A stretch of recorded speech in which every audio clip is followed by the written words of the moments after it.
ধর্মীয় বিভাজনকে উস্কে দিয়ে দেশকে ভিন্ন খাতে নেয়ার চেষ্টা করছে একটি গোষ্ঠী।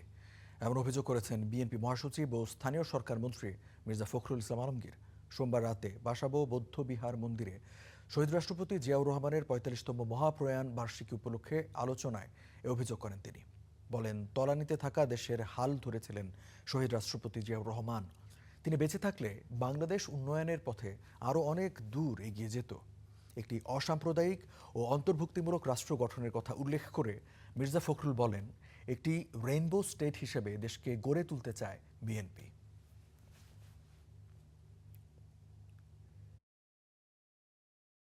আগামী 11 তারিখে বাজেট হবে। আমরা অত্যন্ত আশাবাদী এই বাজেটের মধ্যে দিয়ে আমরা দেখব যে একটা নতুন বাংলাদেশকে গড়ে তোলবার জন্য নতুনভাবে পদক্ষেপ নেওয়া হচ্ছে।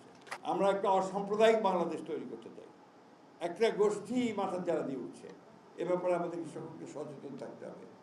তারা ধর্মের নাম করে তারা বিভাজন সৃষ্টি করতে চায়, এটা আমরা হতে দিতে পারি না। রাজধানীর মৌচাক এলাকায় ছুরিকাঘাতে স্বেচ্ছাসেবক দলের সাবেক আহ্বায়ক বিল্লাল হোসেন তালুকদারকে হত্যা করেছে দুর্বৃত্তরা। সোমবার রাত ৮টার দিকে মৌচাকের আনারকলি মার্কেটের সামনে এ ঘটনা ঘটে। গুরুতর আহত অবস্থায় তাকে উদ্ধার করে ঢাকা মেডিকেল কলেজ হাসপাতালের জরুরি বিভাগে নিয়ে এলে কর্তব্যরত চিকিৎসক তাকে পরীক্ষা নিরীক্ষা শেষে মৃত ঘোষণা করেন। সালিশকে কেন্দ্র করে বিল্লালকে ছুরিকাঘাত করে খুন করা হয়েছে বলে প্রাথমিকভাবে জানা গেছে। হত্যাকারীরা ঘটনার পর পালিয়ে গেছে।